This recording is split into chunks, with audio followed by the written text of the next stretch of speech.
paboritong libro ko po ay Anxious People ni Frederick Backman. Kasi ang comforting po ng storyline para sa akin at gusto ko kung paano nag-unfold yung story, kung paano binigyan ng highlight yung bawat character. My favorite book is called A Purpose-Driven Life, and it's written by Pastor Rick Warren because it reminds me constantly that we were created on this earth for a purpose, and we're not just supposed to live for ourselves, but we're also encouraged to live for others.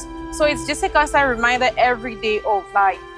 Keeps me going, reminds me why I should wake up in the morning, and pushes me to continue thriving in my mission every day and serving other people.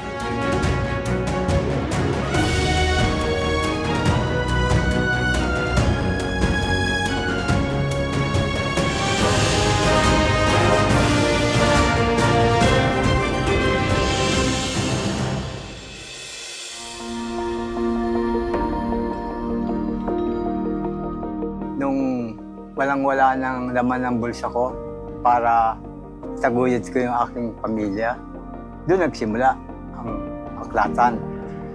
Nag-isip ako na bakit napakalupit ng pagsubok na wala lahat ang naipon ko. So nagtanong ngayon ako kung paano na ang gagawin. Doon sa puntos na pagtatanong ko, kinabukasan, sinagot din yung katanungan ko. Balikan ko raw yung aklat, yung passion ko nung bata, maliit ako. So, wala naman akong puhunan para bumili ng mga lumang aklat. Nakita ko ngayon yung 50 piraso na katago. Yun ang inilagay ko sa harapan ng bahay. Nilagyan ko ng signages na makapag-iimbita ng kung sino man ang gustong magbasa, kumuha at iuwi. Libre. So, libre, walang bayad. Doon na ang naging kasaysayan ng aking misyon na pagbibigay ng aklat. Kung ilan ang gusto mong dalhin, yun ang binibigay ko. Kung kaya mong basahin at mapapabuti ang iyong kaalaman. So, bukas nga yan sa loob ng 24 na oras para kahit na anong panahon ka libre, makakatulong sa'yo sa pangangailangan mo na magkaroon ng kaalaman. Hindi naman lahat ng neighborhood ay mahilig magbasa. Kaya ang aking ginagawang solusyon dyan, nakita ko ang kaalaman ay napakahalaga sa pag-unlad, hindi lang ng iyong komunidad, kundi pati ng iyong sarili.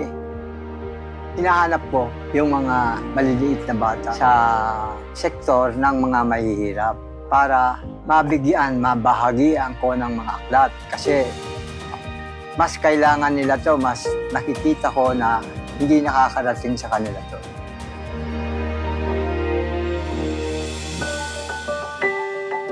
Nagsimula ang programa ko na book walking. Matagal na rin. Ako ay lalabas dito sa aklatan at may pupuntahan, sasadyain. Kung kaya ko rin lang magbitbit ng aklat, magbibitbit ako. Para sa akin po, kaya mahalaga to, nakakatulong siya sa mga kabataan, sa mga estudyante na hindi pa nag-aaral or mga katulad ko na mahilig magbasa about sa mga libro. Naging malaking tulong po para sa akin si Kuya Nani at ang kanyang community library. Gawa ng yung mga anak ko po, dito po sila kumukuha ng libro. Pag may assignment po sila, si Kuya Nani po yung takbuhan ko. Mula panganay ko po hanggang bunso, si Kuya Nani po yung nagsusupport sa akin ng mga libro. Malaki ang naitulong sa akin ng community library dahil naitutulong niya sa mga batang nangangailangan magbasa, lalo na sa mga walang may bayad o maibili ng libro. Nagpapasalamat ako kay Kuya Nani dahil malaking tulong po siya. Higit sa lahat sa mga kabataan at natututo silang magbasa, magsulat. Nagpapasalamat ako kay Mang Nan. Kahit hindi nakakapasok sa eskwelahan, dito sa community library, natutulungan niya ang mga tao na gustong magbasa. Okay, let's go! Oh, tulak. Oh, tulak. Ngayong araw na to, tayo ay magbabasa. Mahusay na ako. Mahulay na ako, kaway-kaway. English. Math, isa lang. English, isa lang. Sino ang gusto ng sport? Ako. Oh, ano yan, Gabi? Maraming salamat po sa Ano inyo. ito? May nagpapaabot po ng pasasalamat. Pasasalamat. Oh, meron daw tayong pasasalamat. Oh, sali ka. Sige. Para sabay-sabay. Dear Mang Nani. Ako yun, ha? Balita namin, marami nang natulungan ng community library mo na sinimulan mo higit 2 dekada na ang nakalipas. Sa panahon ngayon, na binibihira lang ang mahilig magbasa, naglaan ka ng espasyo para bigyang halaga ang kaalaman at karunungan. Kaya kasama si Ate Pia, Tito Boy, at lahat ng bumubuo ng Cayetano Action, Big Boy Abonda. Taos-puso kaming nagpapasalamat sa iyo. Dahil dito, marami ka naming imbitahin sa studio upang mapasalamatan ka namin ng personal. Nagmamahal, Kuya Alan Cayetano.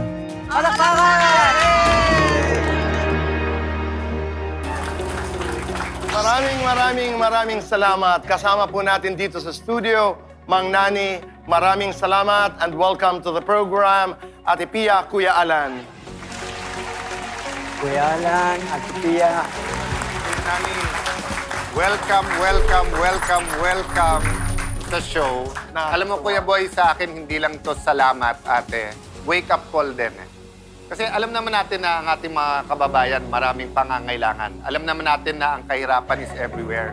But ang gandang paalala nung sa'yo, Kuya Nani, na grabe ang oportunidad, grabe yung talento, pero meron ba silang gamit or instrumento para ma-grab yung opportunity na yon, di ba? So, tama nga pala.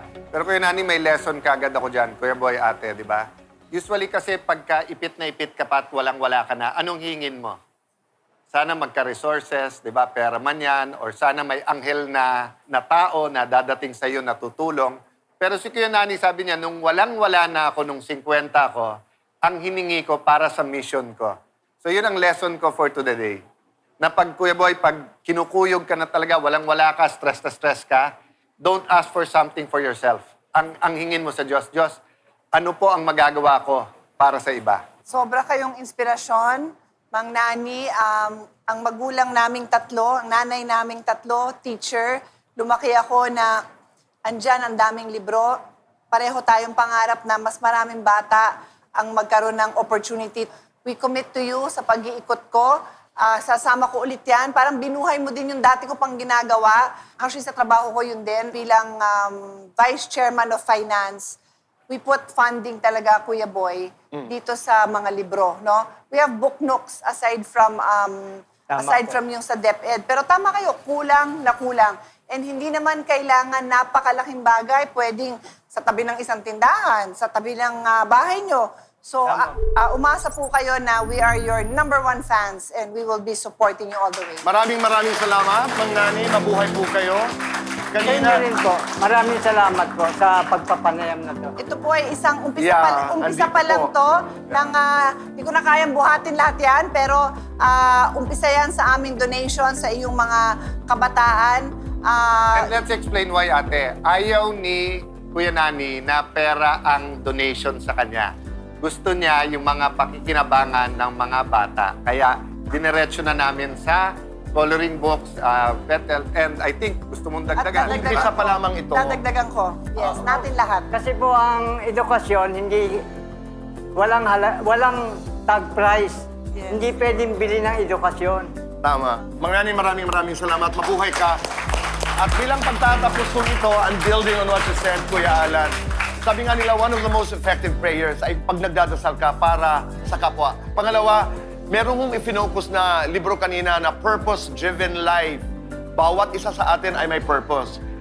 Bilang pagtatapos po, sabi ko nga kay Ate Pia, Kuya Alan, nung ako'y maliit pa, ako'y nag-aaral sa isang seminaryo, 4 na taon.